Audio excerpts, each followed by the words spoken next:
जी अस्सलाम वालेकुम स्टूडेंट्स। हम यहाँ बात कर रहे हैं आपके साथ आपके section 14 and 20 of the sales tax act 1990 के ऊपर। यहाँ पे हम बात करेंगे जिन सेक्शंस पे, उसके अंदर जो आपका सेक्शन 14 है उसका ताल्लुक बनता है इनपुट टैक्स के साथ। अब मसला ये है कि ये जहन में रहे कि हमें एग्जैक्ट लॉ नहीं पढ़ा रहा आपको अभी फिलहाल सिर्फ मैं आपको इनपुट टैक्स का कॉन्सेप्ट दे रहा हूँ। अगली वीडियो में लॉ को डिस्कस करूंगा वरना वीडियो लंबी हो जाएगी। तो इनपुट टैक्स है tax paid by registered person on taxable goods and services. Registered person है तो टैक्स सबमिट कर रहा है यानी एक्टिव टैक्स पेयर है। और फिर इसका मतलब यह है किस पे कर रहा है, on taxable goods and services purchase or acquired. किसी चीज को परचेज करने पे जो टैक्स देना पड़ा उसको हम कहेंगे input tax. So input tax is a tax of paid against purchase and this is also include in the sales tax paid on import. तो इंपोर्ट पर भी ये टैक्स जो है वो लगता है। और ये एक तरह से जब आप इनपुट खरीदते हैं, आप कोई चीज बनाना चाहते हैं, गाड़ी बनाना चाहते हैं, आप मोटरसाइकिल बनाना चाहते हैं, उसके लिए कोई कंपोनेंट खरीदते हैं या इंपोर्ट करते हैं, उस पर आपको टैक्स देना पड़ता है। तो ये tax on purchase of that particular components हैं जो यहाँ तो आपने खरीदे हैं, ठीक है, अपनी लोकल मार्केट से या आपने इंपोर्ट किए हैं, लेकिन आपको इसके ऊपर टैक्स देना पड़ा है।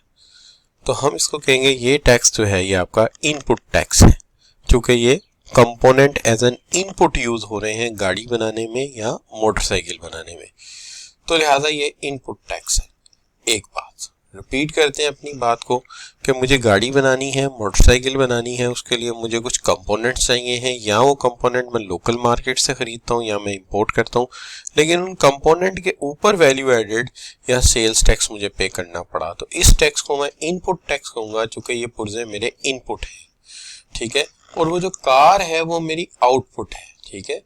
तो कार आउटपुट है और ये पुर्जे उसको बनाने के लिए क्या बन गए, इनपुट, जिससे मैंने ये गाड़ी बनाई। तो एक बात तो ये हो गई कि इनपुट टैक्स है, चूंकि ये इन पुर्जों से जोड़ के गाड़ी बनी। लेकिन ये मेरा टैक्स क्रेडिट भी है। टैक्स क्रेडिट कैसे है कि ये पैसे जो मैंने दिए ये क्रेडिट हो गए उस अथॉरिटी के अकाउंट में, जिनको मैं आउटपुट के वक्त दोबारा फिर से जो है वो एडजस्ट करूंगा। वो कैसे कि पहले तो ये समझ आई कि जो कंपोनेंट आपने खरीदे हैं उन पर आपने जो सेल्स टैक्स दिया है वो आपका इनपुट टैक्स है, और वो इनपुट इसलिए है क्योंकि वो पुर्जे खरीदे गए हैं और उनको जोड़ के गाड़ी बनेगी। लेकिन जो आउटपुट टैक्स है वो क्या है, आउटपुट टैक्स वो है कि वही गाड़ी जब बन गई और आपने उस गाड़ी को बेचा तो इसकी कीमत के साथ भी एक टैक्स वसूल किया गया। अब इसकी कीमत के साथ जो टैक्स वसूल किया गया है वो आउटपुट टैक्स कहलाएगा। तो हम ये कहते हैं कि output tax is a tax registered business के लिए is required to purchase on its taxable supply. Supply का मतलब जो खरीद रहा है वो सप्लायर को ये पैसे देगा at the standard and reduced rate, या स्टैंडर्ड रेट हो सकता है, या कोई छोटी गाड़ी है तो हो सकता है गवर्नमेंट कुछ रेट रिड्यूस भी कर दे। तो लिहाजा आउटपुट टैक्स वो है कि जो खरीदार इसको खरीदने आएगा वो सप्लायर को अदा करेगा, ठीक है जी, और सप्लायर आगे उसको एडजस्ट करेगा। तो आप अगर इसको खरीदने गए तो यू हैव टू पे इट। तो ये चूंकि इसकी आउटपुट है, इसलिए इस फैक्ट्री की आउटपुट है, इसलिए हम इसको आउटपुट टैक्स कहेंगे, और ये भी रीएडजस्ट हो जाएगा। लेकिन इसका एंडिंग बर्डन जो है वो कंज्यूमर पर ही आएगा जिसने गाड़ी खरीदनी है। तो हम इस बात को यूं समझ लेते हैं कि जो पुर्जे खरीदे गए, कंपोनेंट खरीदे गए जो कि इस गाड़ी में लगे, जैसे कि कोई बैटरी वगैरह या कोई व्हील खरीदे गए और उस पर टैक्स दिया गया, ये क्या था, ये इनपुट टैक्स था जो कि मैन्युफैक्चरर ने अदा किया। किसने अदा किया, मैन्युफैक्चरर ने अदा किया। और फिर उसके बाद उससे गाड़ी बन गई, और गाड़ी बनने के बाद जो टैक्स अदा किया वो कंज्यूमर ने अदा किया। तो ये जो मैन्युफैक्चरर ने अदा किया ये इनपुट टैक्स था, और जो कंज्यूमर से लिया गया वो आउटपुट टैक्स है। अब सवाल ये है कि इसको एडजस्ट कैसे किया जाएगा। तो हम इसके लिए एक एग्जांपल ले लेते हैं कि फर्ज कीजिए कि आप एक गाड़ी जो है वो खरीदते हैं या आप कोई चीज़ खरीदते हैं, कोई गुड खरीदते हैं। ये गुड जो है जब इंपोर्ट की गई तो इसे परचेज किया गया कितने में, लेट्स से इसकी स्टेजेस देख लेते हैं। सबसे पहले इसे इंपोर्ट किया गया, ठीक है जी। उसके बाद इसको इंपोर्टेड पुर्जों पर मैन्युफैक्चरिंग की गई, इससे कोई चीज बनाई गई, तो this is the second stage.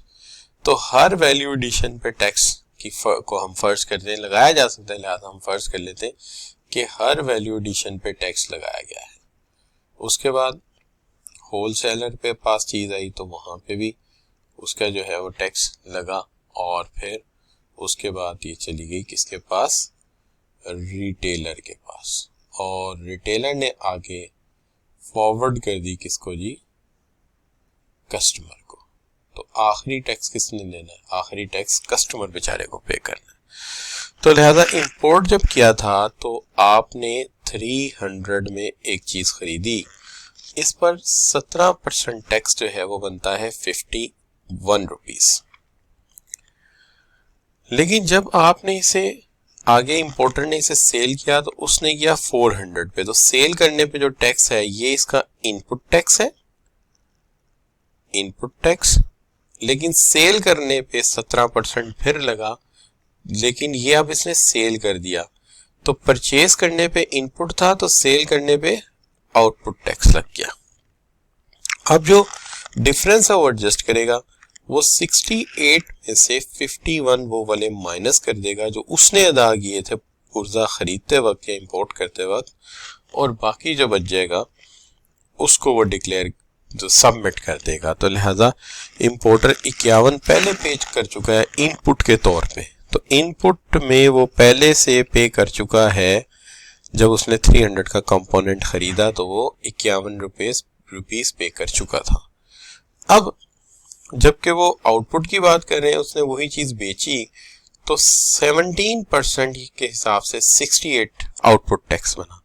अब आउटपुट टैक्स में से वो इनपुट टैक्स माइनस करेगा, चूंकि वो ऑलरेडी इसको पे कर चुका है, ये विद होल्ड हो चुका है, और जो बचेगा वो उसके लिए पेएबल टैक्स होगा।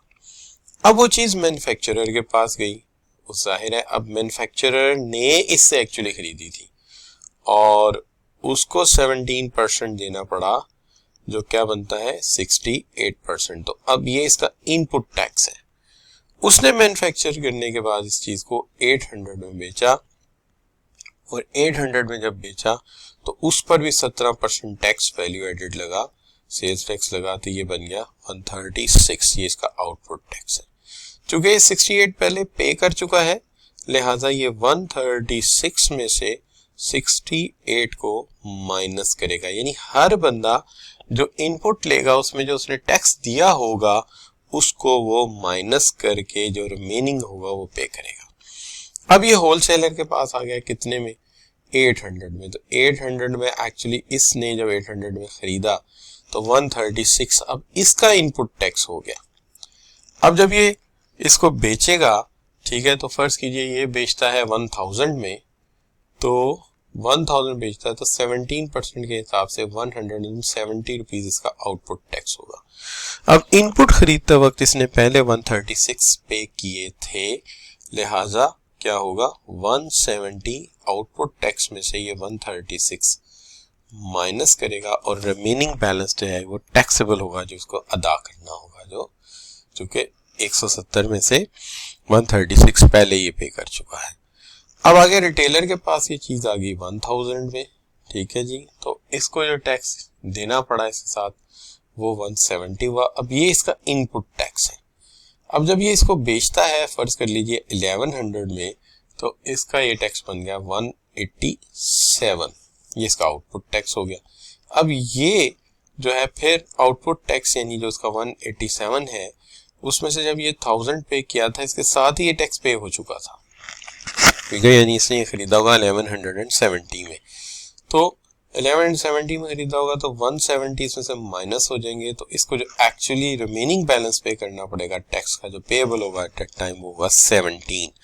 और आखिरकार ये चली जाएगी कंज्यूमर के पास, और कंज्यूमर के बेचारे ने यूज करनी है, लिहाजा ये सारा खर्चा कौन पे करेगा, कंज्यूमर, और एंडिंग बर्डन जो है वो कंज्यूमर पे जाएगा 187 के टैक्स का, और उसने तो आगे किसी को बेचनी नहीं, लिहाजा ये टैक्स का बर्डन उस पे ट्रांसफर हो जाएगा।